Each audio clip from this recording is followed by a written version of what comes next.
Hi everybody, welcome back to the channel and welcome to airbrush extraction units. Do you need an extractor for when you paint? Well, you do. If you've ever painted with a spray gun, you need an extractor. If you're in a spray booth, you're in an actual booth that can extract paint fumes and all that.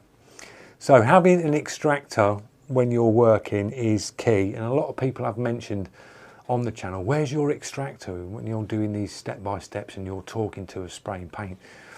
We don't see an extraction system where you're working. Now, if you've watched the channel from the beginning and seen the changes this studio's had along its life, it's sort of changed colours, themes, you know, and I was painting all these different things.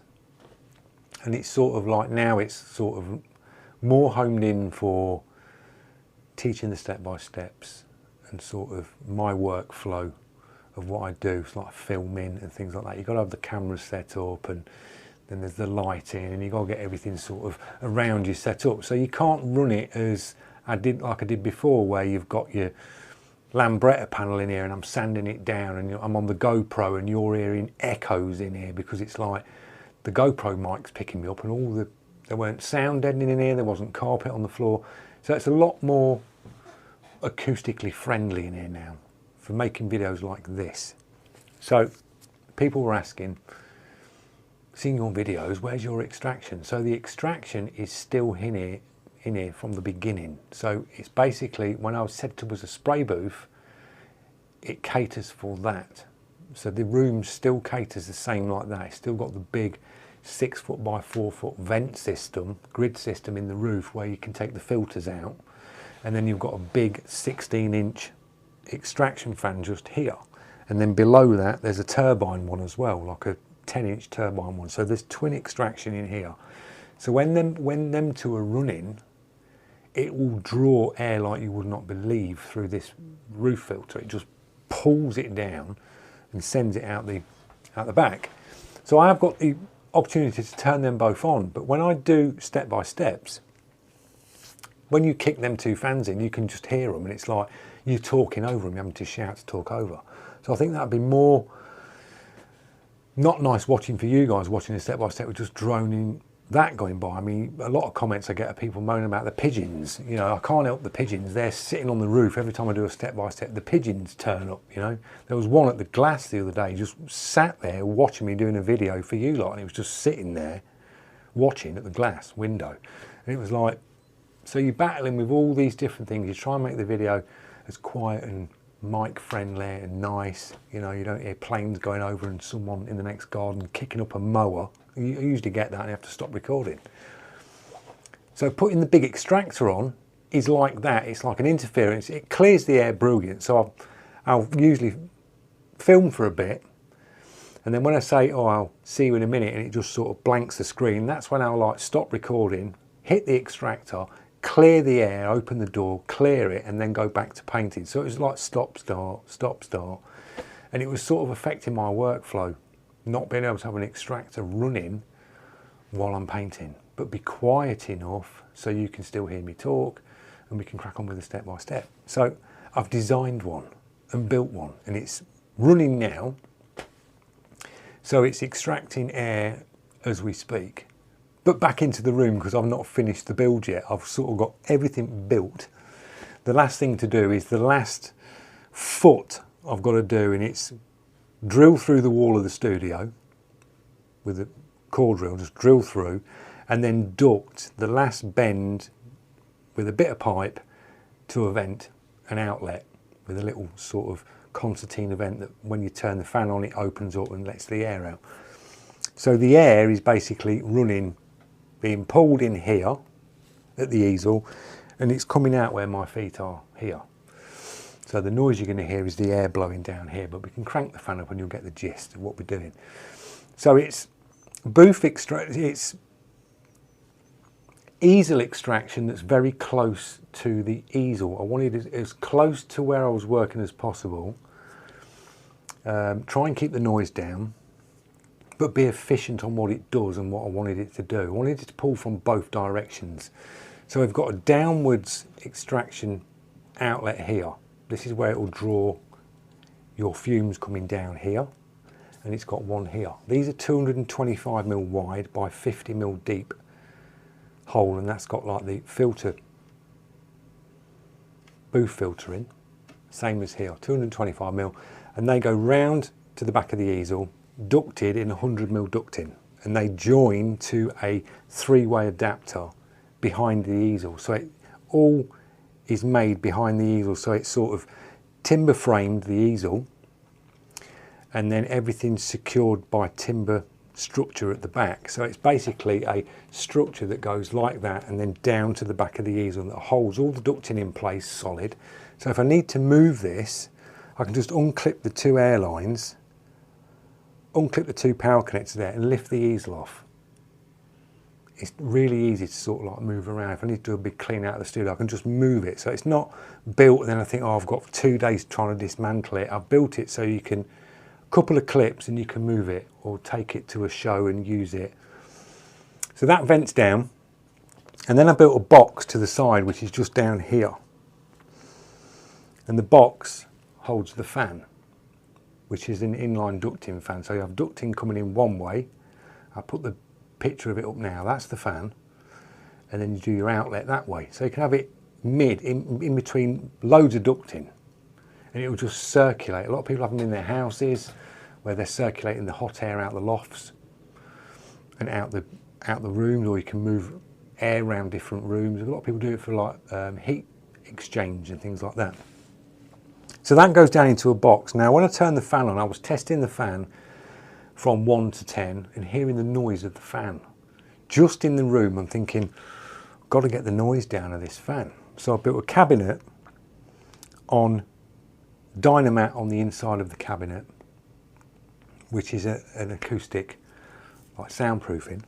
I put Dynamat on it, and then I put some acoustic like tiles in there, position them round so it ducts, it goes in and then comes out, and I'm just, as I say, I've got the last foot turn and then straight outside. But it's quieting the fan right down, putting it in its own sort of acoustic box. So that's like level 2. Take it up to level 4 and it slowly increases up to, it doesn't go 4 straight away and go, it slowly builds up. So that noise you hear now is more air pumping to where the bottom of my chair is, what I'm sitting on. And I can feel that at the bottom, what it's pulling. So it's pulling air here and here. So once that's ducted outside, it'll be a lot quieter. Now what I did was as well, I was listening to all the places where I could hear noise. First it was the box, and I thought, right, sound dead in the box, that quietens the motor noise now, down. And then you'll hear noise where you see your ducting, because it's like the cheapest ducting is like the plastic one where you corrugated. So you'll hear air rushing down that. When you go near it, you can hear the air going through it.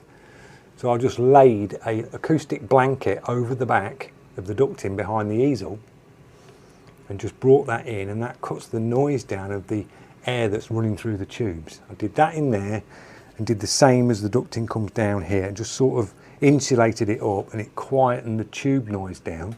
So it's nice and quiet.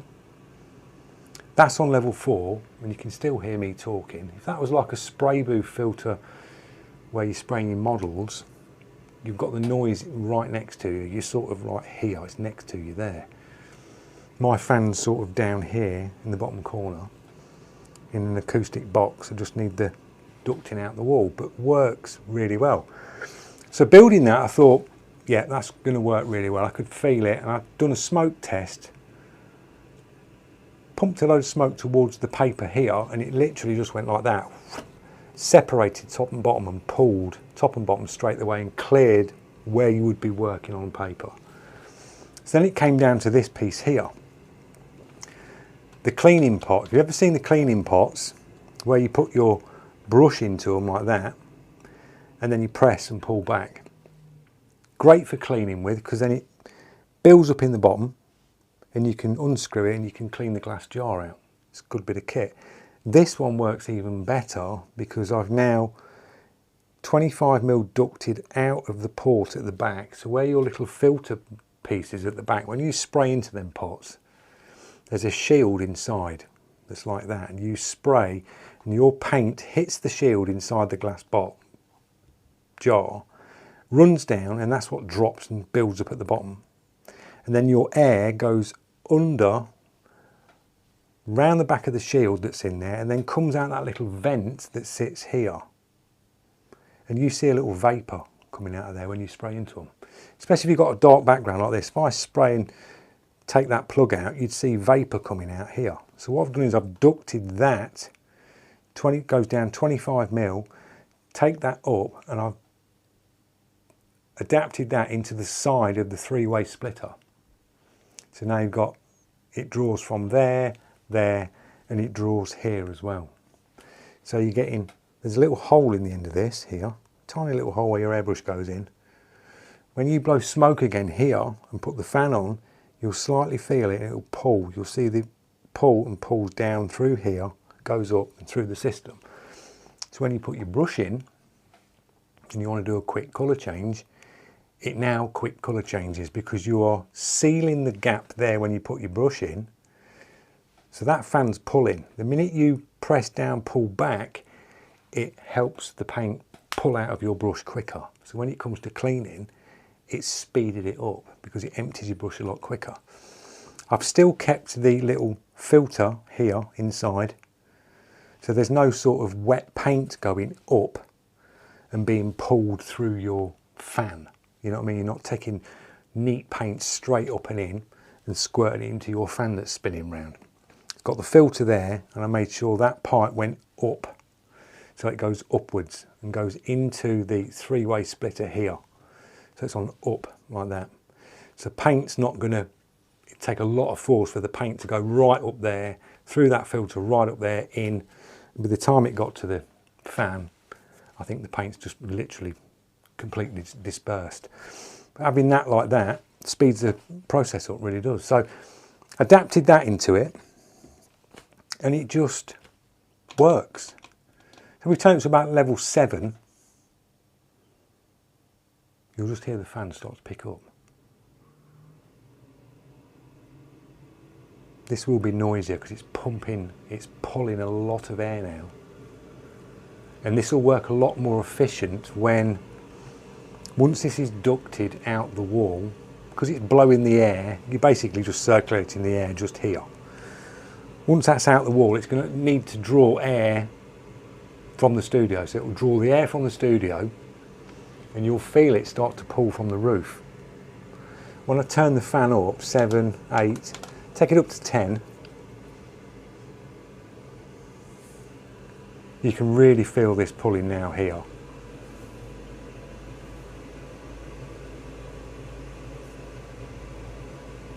That's pulling really well here. And now I can feel a very slight breeze of cooler air coming in here. So I can feel the air coming in through here, and I'll feel more of that. I know I've got air blowing this way, but once that's ducted out, it'll pull from these roofs vents, it'll bring the air in.